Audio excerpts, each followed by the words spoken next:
Good afternoon. Call and response, I like it.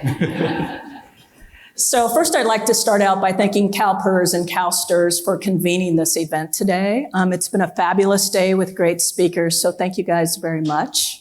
My pleasure. Thank you.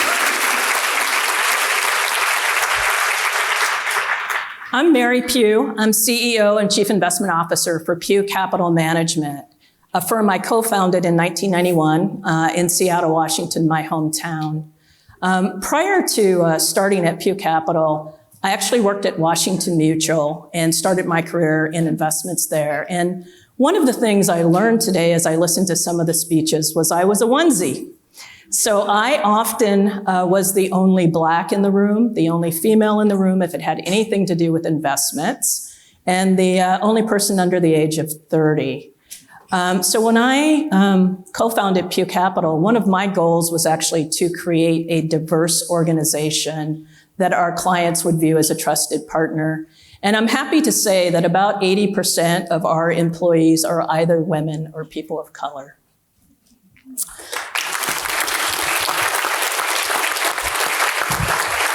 So I'd like to begin by introducing Chris Ailman to the far left.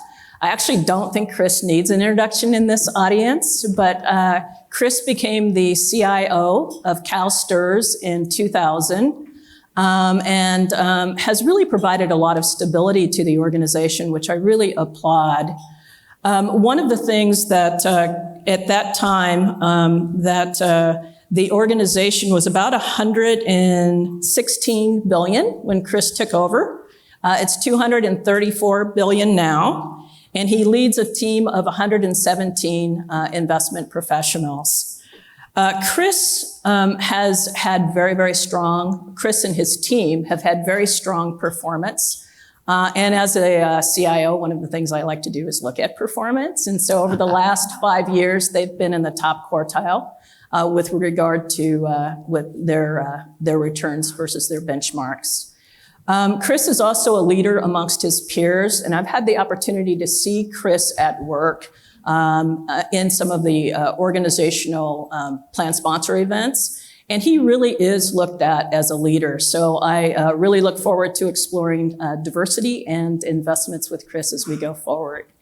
To my immediate left is Meng, and Ben is sort of a counter to Chris, and I want to explore those differences to some degree today. So Ben is just leave performance out of it. Okay, I'll leave performance out. Say, Ben has hair, I don't.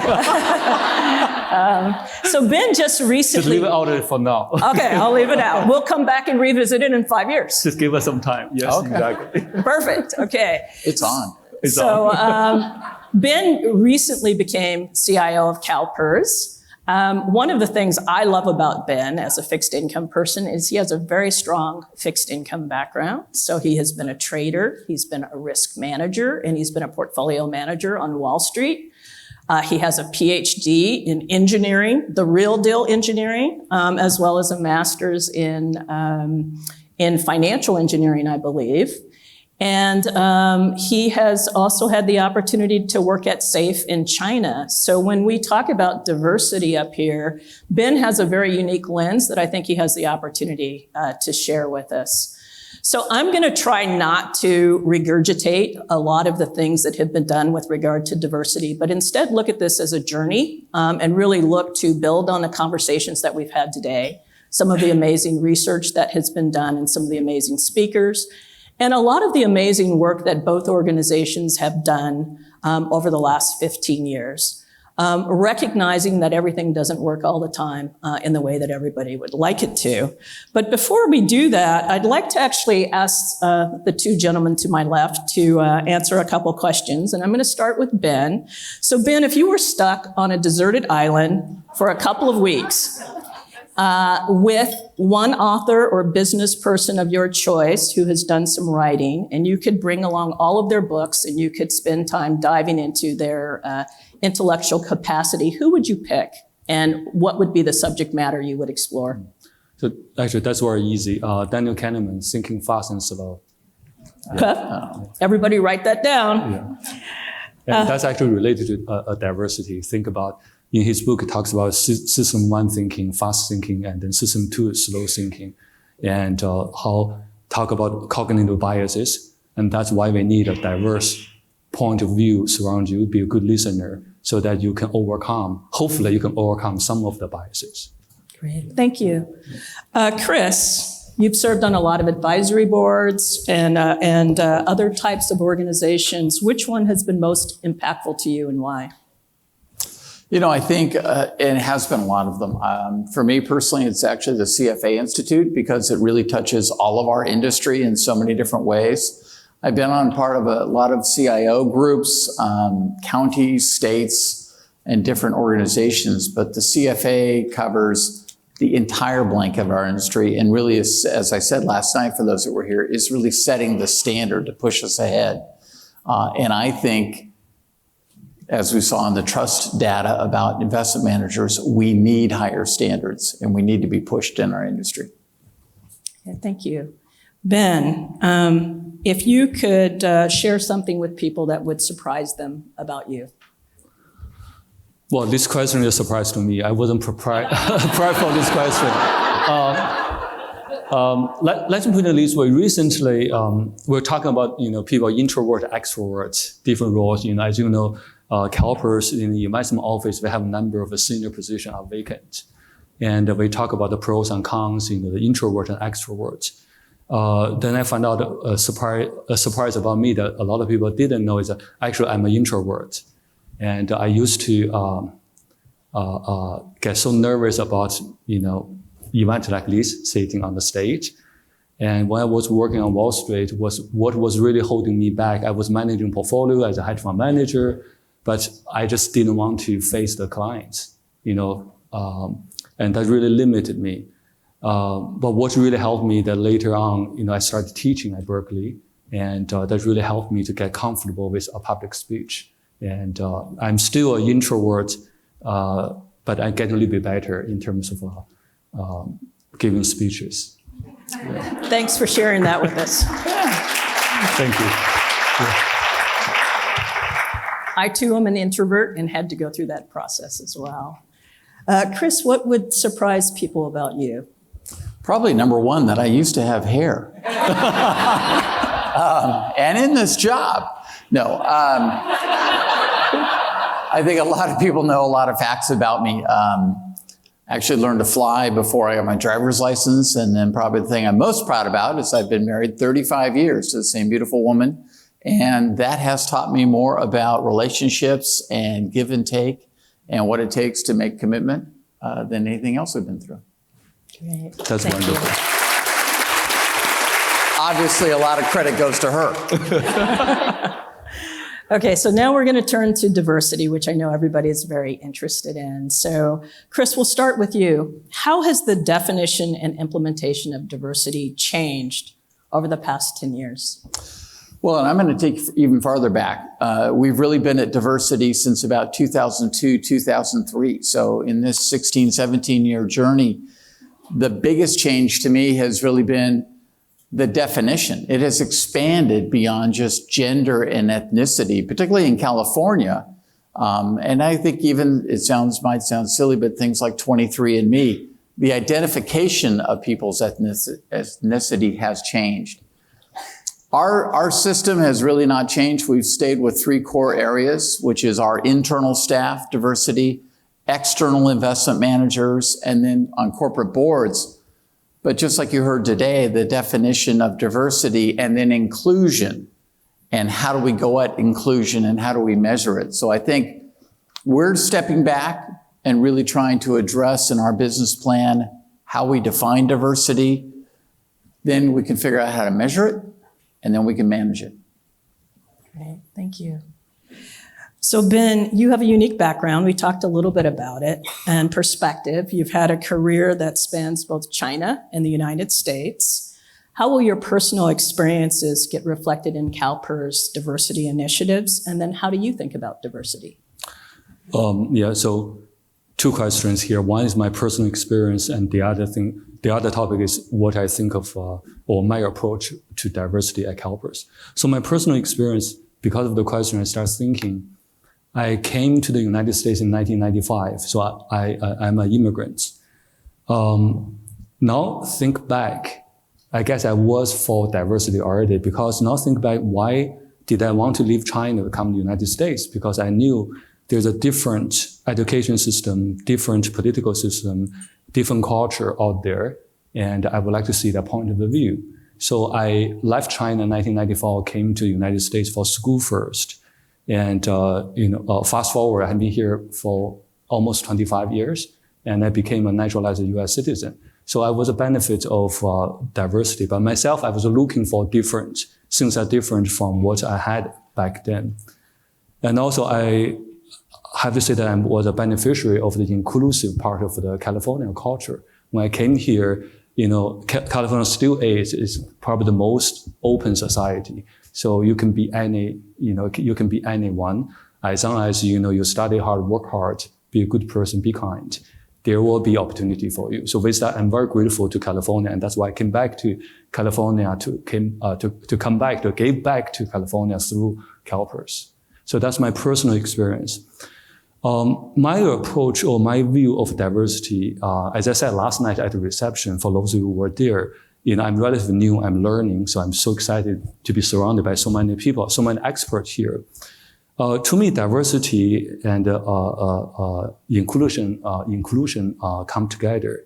So at CalPERS, again, we said that we are in both CalPERS and CalSTRS, but many people in this room, we are in the investment management industry. And that is the people business. We don't have much of, physical capital like machinery, or equipment. What we have the most valuable to us is human capital. Mm-hmm. And when you think about building the culture, building the team for the future, and for us to win the race with CalSTRS for the next 5 years, we need a team for the future. And the future team, the team has to be very diverse and inclusive, and making sure that when I look at people and look at myself, look at talents, first, can I do the job? And will I be open-minded enough to listen, not just listen, go out actively, seek different opinions, and listen to different opinions.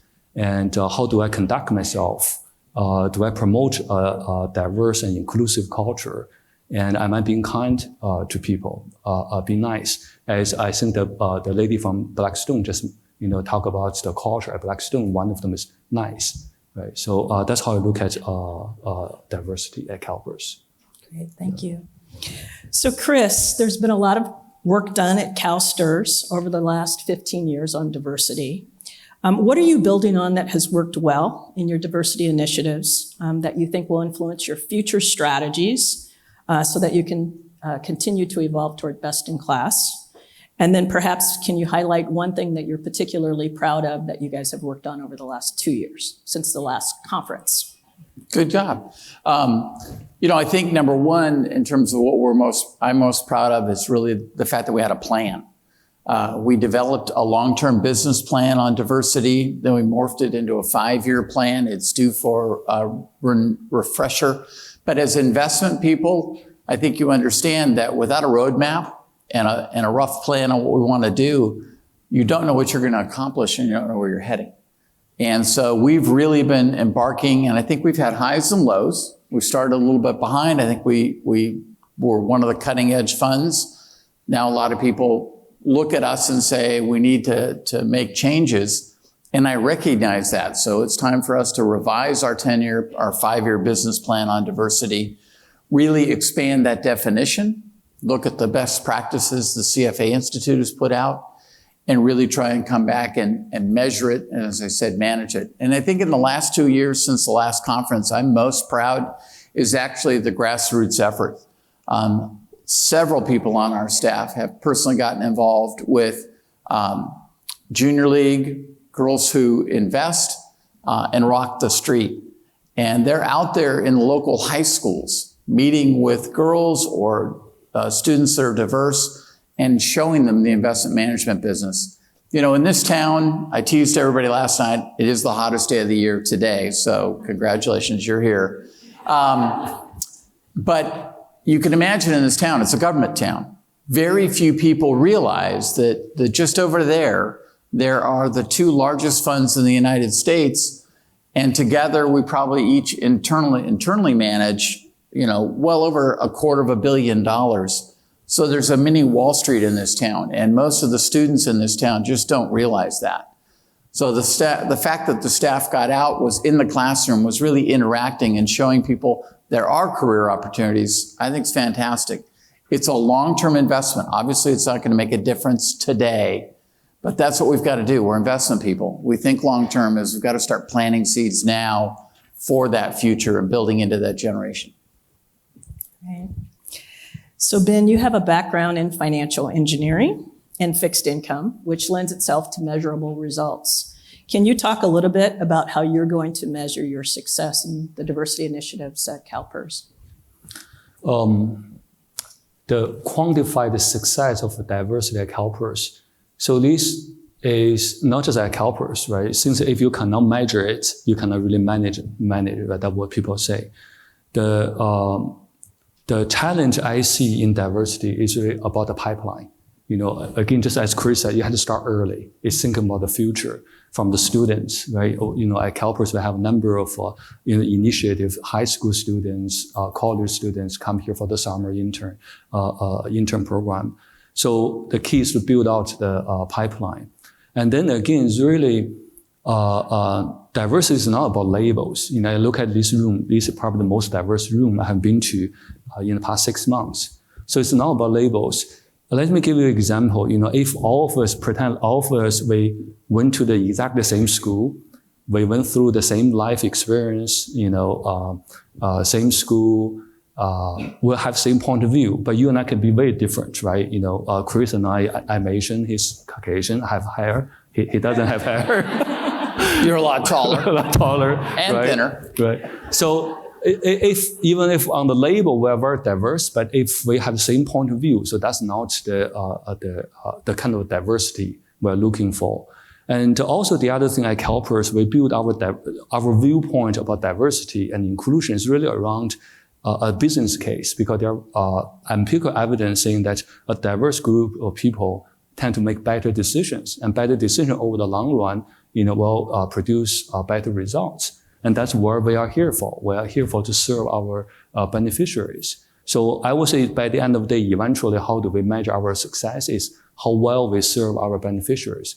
And in order to do that, we have to have a diverse and inclusive culture to be successful in this ever-growingly competitive industry. Thank you. So Chris, the National Association of Investment Companies wrote an open letter to CalSTRS on behalf of diverse investment managers about some comments that you made in the Chief Investment Officer magazine with regard to diverse global managers. Could you touch on that situation and any lessons learned and how you look to build on that going forward? No, thank you for raising that, because I know it's on people's minds. I'm glad that they wrote an open letter that was very much directed at me, and I'm glad that they did. Because the words I said was at an off-site conference with our board in passing were very much taken out of context. So it gave me a chance to at least engage and talk with people. I didn't learn the lesson, be careful what you say to the media. I knew that, but also be careful of any environment you're in these days in this social media world. But what it really gave me a chance to do was go out and listen, actively listen to what they had to say, to the criticisms, the concerns, their views. And I spent a good part of last year going to different conferences, going to different meetings, sitting down with the leadership of NAIC directly to hear what they had to say and hear what they wanted to see us do. Iron sharpens iron. It's a painful process. For those that have ever sharpened anything with a piece of iron file, usually kicks off sparks, creates a lot of heat. But I firmly believe that that's the only way you can sharpen yourself. So I actually appreciate that experience, as difficult as it was, because I think it'll make us better. I thought that diversity was about inclusion across my whole staff and having a diversity team, which we do. But what I got feedback very loud and clear was to have a diversity officer, a point person, so that managers could approach. CalPERS, to their credit, has done that for a number of years. So that's something that we're taking a look at. But the other thing I realized, Sat down with the Illinois funds, talked a lot to Texas teachers, other funds that are doing innovative things. And I'm not shy, I'm going to steal their best ideas and we'll implement them within CalSTRS. So for us, I think it's actually been a very good experience of learning, engaging. I'm sorry for the stress it created for so many people because that wasn't obviously my intent. And there's not a good forum to be able to go and have that dialogue other than meeting face to face and interacting with people and actively listening to what they have to say and what are their concerns. Thank you. So Ben, what role does culture play in your ability to successfully execute your diversity initiatives? We've heard a lot about that today, but how do you see that playing in what you do? Yeah, so I'm a firm believer for culture. Culture is everything. Again, for those who are last night at the reception, I said that, the business management guru, Peter Drucker once famous said that culture will eat strategy for breakfast. Then I add on that, if that doesn't do it, the culture will eat performance for lunch. And if it still doesn't do it, by the time dinner, we're all on the dinner table. So culture is everything. And again, it goes back to build a diverse and inclusive culture, making sure that people feel their different point of view will be heard, for one, and for two, that, at the same time, everyone's being respectful and a good listener of other people's point of view.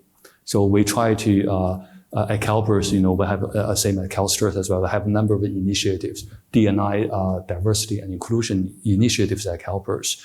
We always try to find ways to promote a diverse and inclusive culture. And because we know it's so important, so critical for our future success.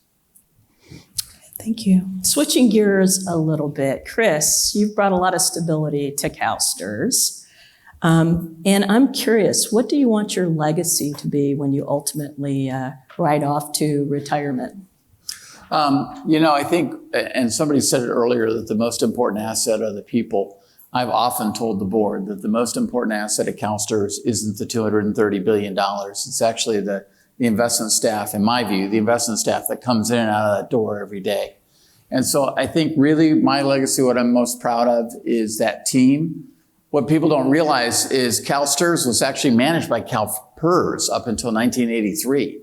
And the legislature voted it out in a big rush. And so literally from November to December, CalSTRS was pushed out to being externally managed with 0 staff. It grew slowly for about a decade and a half. And then since I've been there, as you mentioned, it was 116. I always have to note, I immediately drove it down to 85 billion. I lost more money at the start than I had ever managed before, but it was the internet bubble burst. But really is the fact that we managed a very small amount of the assets internally. Today, we're a very diverse, very strong team. We're not perfect. We're diverse at the top, as Sharon said. We're diverse at the bottom, but we've got gaps in the middle. Our Gen X group is not as diverse as it should be. But now we run over half of the assets internally. And I think that's made us a more powerful, more market-oriented, more dynamic team that really drives performance. So, and the culture of our organization was there before I got there. I didn't create it.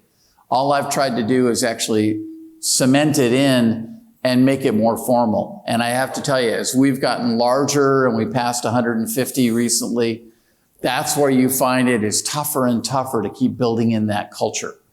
And in investment management, units end up in silos. If you're only an equity shop, that's great. But if you have fixed income or other types of assets, all those teams tend to become silos.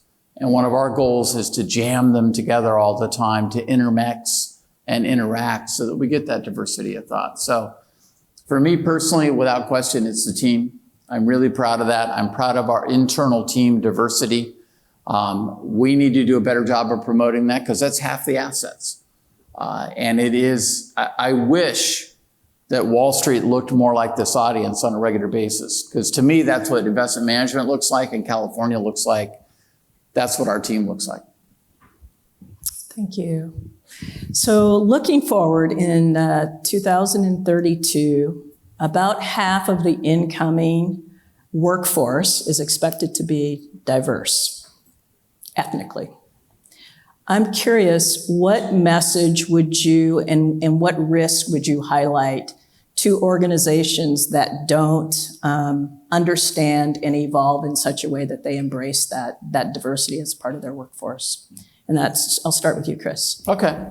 I think the number one thing, and we saw it in an earlier slide, that by 2020 or 2045, that half of the births would be, or less than half of the births would be Caucasian, and more than half would be in minority groups.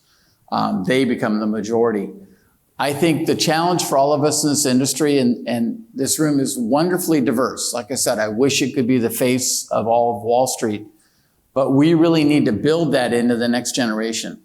There are no good, that I know of, there are not very many positive images of our industry in media or certainly in entertainment.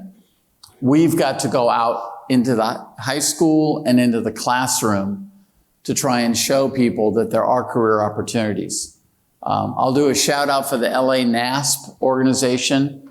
The LA chapter does an awesome job reaching into Crenshaw High School. So these are kids that go to high school in South Central LA near USC.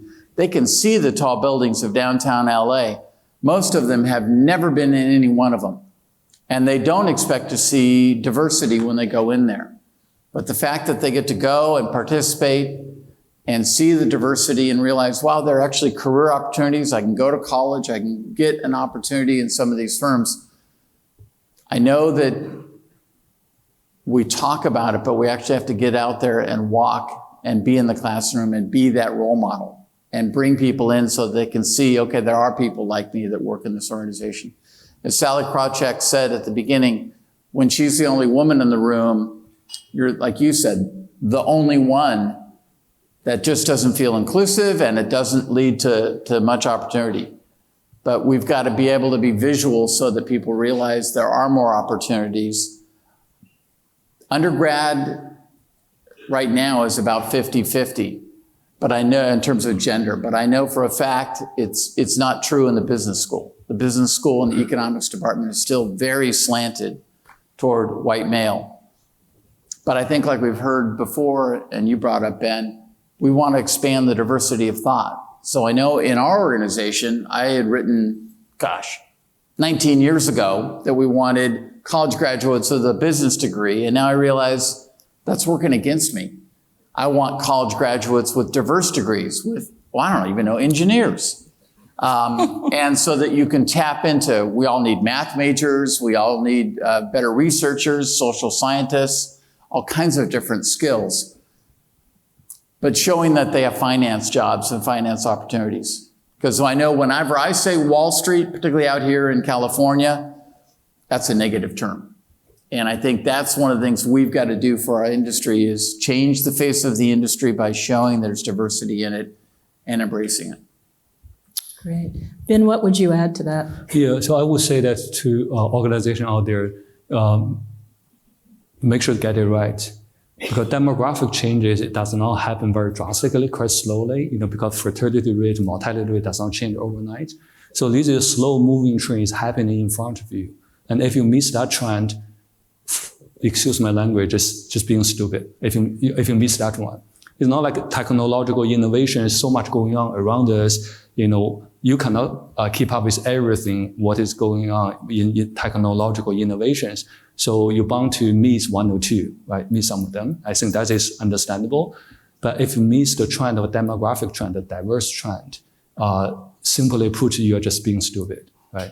And think about, the business we are in, again, is a people business. And also think about CalPERS and CalSTRS. CalPERS, our mission statement is we serve those who serve California. And California being the most diverse state in the United States of America, for us to fulfill our mission to serve the most diverse state, you need to get on that train before it's too late. Great, thank you. So we're going to switch gears a little bit since we have two of the CIOs for two of the largest pension plans in the country here and actually ask them a little bit more on the investment front. And Ben, I'll start with you. So you had an opportunity to work at the State Administration of Foreign Exchange in China, which is a plan sponsor that is even larger than CalPERS. And I'm curious, what insights did that experience provide to you that you're able to bring over here in your role as CIO? Yeah, I would say one thing on that is be open-minded and look for diverse, different point of view. As those of you know that I returned to CalPERS after I served here for 7 years and went to China to serve as the largest pool of money on earth, more than $3 trillion. But before I did that, at CalPERS, we constantly think we are large, right? There's a challenge, opportunities. Speaking of size, large, I had to say something. I heard a very good term from CalSTRS the other day. They introduced themselves as the second largest fund in Sacramento. Which is true. We are the biggest fund on that side of the Sacramento River. Yeah. So you see the largest fund in Sacramento and the second largest fund in Sacramento. So we knew that our size was big, created challenges, but opportunities as well. Until I got to Beijing to work for SAFE, from 300, back then called $300 billion to $3 trillion.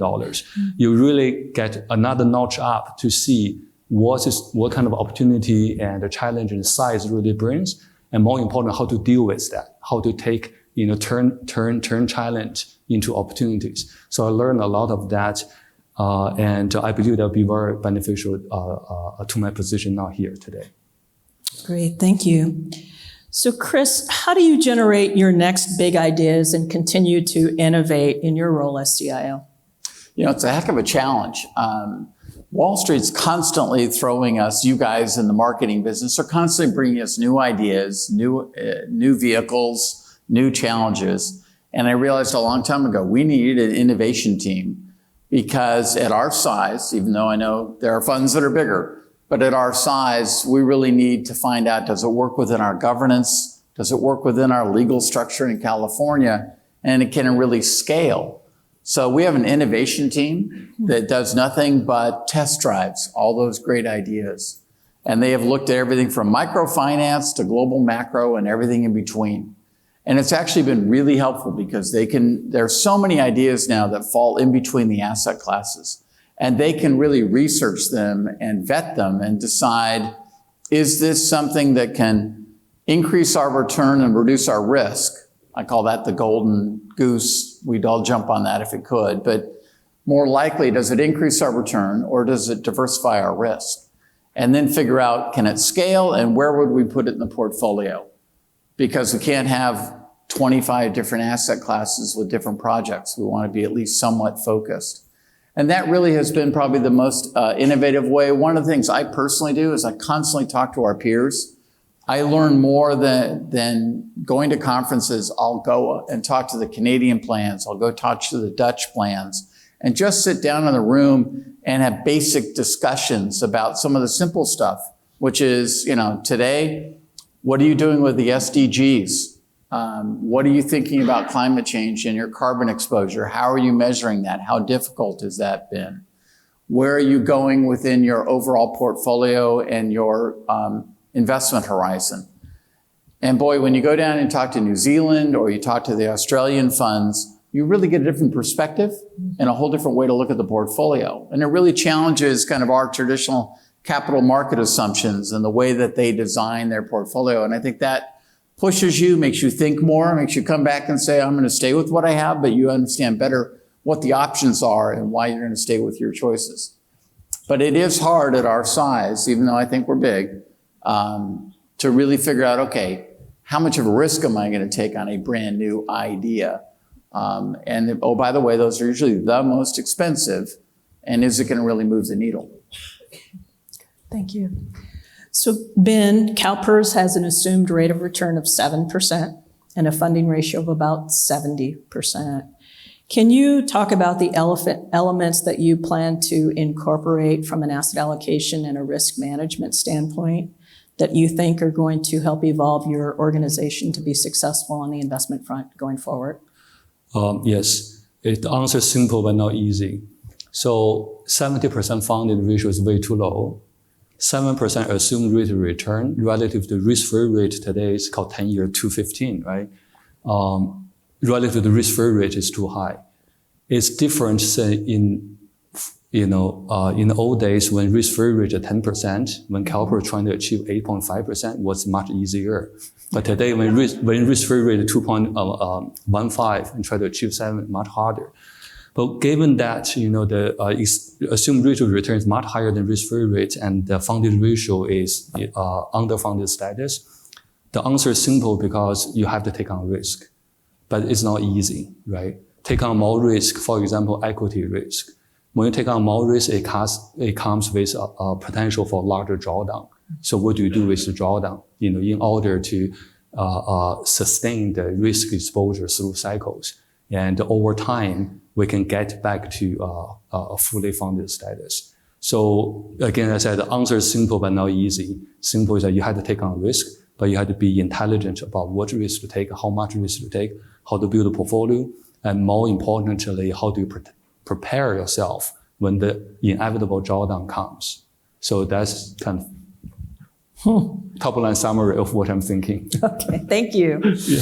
All right, so if you could implement one decision or change and suspend it in a time capsule of sorts, such that the decision would not be analyzed or second guessed until the year 2035, so about 15 years out into the future, what decision would you make? Chris, I'm going to start with you, and why? I think absolutely without question, I would short crude oil. And I particularly would short, and that may be the wrong play because it may go way up in price because of the scarcity, but I would short the current projects that a lot of the oil companies are doing because they're doing projects assuming oil at $80 and $100 a barrel. And at some point, the world's got to modify the way we use carbon. We live in a hydrocarbon society, but that's only been true for barely 100 years. And so it's what we know. But what we really have to do is look at a world that generates electricity, moves goods and services in a different way. And to me, that's a profound change. I don't know if it's going to last just within that 15-year time period. But I think that we're going to start, by the end of that time period, we're going to start to see profound impacts of it. And we need more energy overall. But the one thing I think that has to change is that energy mix we get from hydrocarbons versus other sources, renewable sources. Totally agree with that. That's a great idea. Okay. Ben, how about you? So the question is a very interesting one.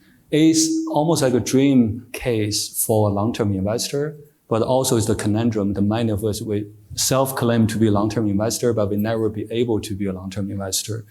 So if we were able to go to set a position now, go to sleep, went to sleep for 15 years, 33, don't worry about it. It will never be second guess, all this. So again, as I said, that's a dream case for a long-term investor. And I will put on something in the long run, you have a higher conviction level that's going to pay, right? For example, equity premium, e-liquidity premium, and other strategies such as setting volatility consistently, right? Overall, in the long run, we'll make money, but just when the drawdown comes, very painful. But you just told me that I didn't have to worry about that at all, right? Yep. And so that would be the case. I think you gave me 15 years, then you can truly become a long-term investor and think about what is the long-term premium, risk premium that is very unique or beneficial to your system, to your fund, and put that position on, go to sleep.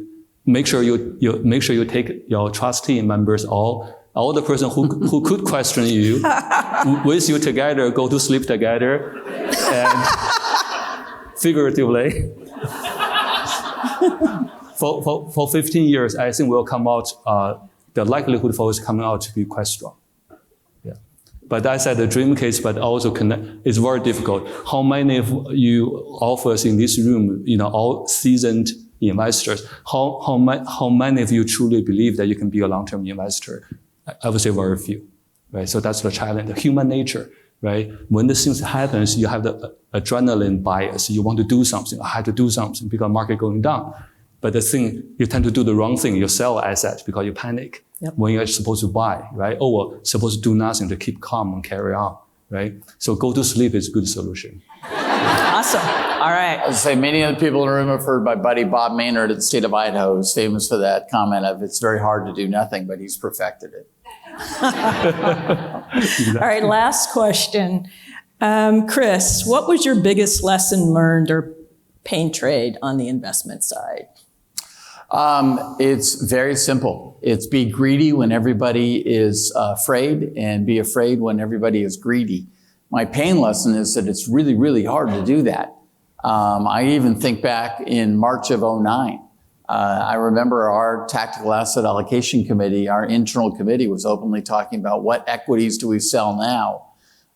We just really didn't have that vision or that view that somehow on March 9th, equities were going to bottom for the next decade. So, Warren Buffett likes to use that quote a lot. It's very astute, spot on. But so often as investors, we buy the most exciting idea, which is the highest price, and sell the hated idea, which is the lowest price. Yet we know we have to do the opposite. Yes. Yeah. So I actually was going to ask you a different question. And the question I would ask you, Ben, unless you want to answer, would you like to answer that question? Okay. What keeps you up at night? Oh.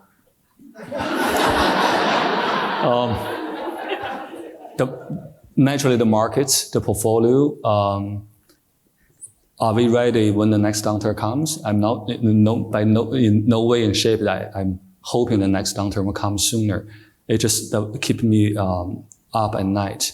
And if I run out of things to worry about at night, about the market and portfolio, I think about, again, the very rapid development in disruptive technological innovation. Just so much going on: 3D printing, gene decoding, AI, big data, blockchain, you name it, so many of them, right?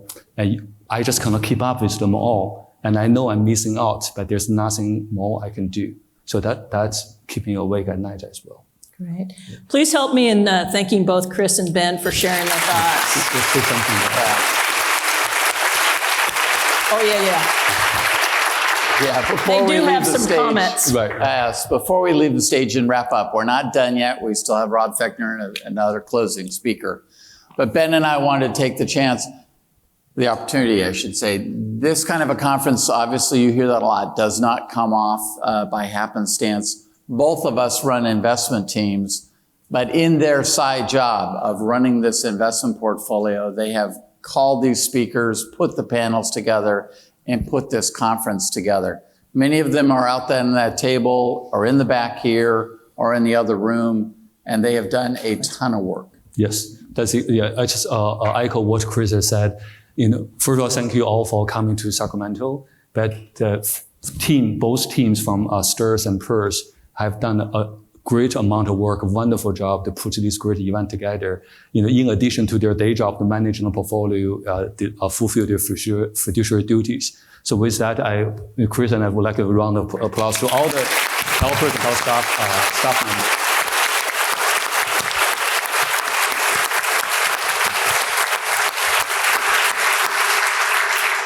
If you see somebody with a blue badge, please say thank you to them. A lot of the senior staff is here, but a lot of the staff with blue badges are the ones that did the hard work.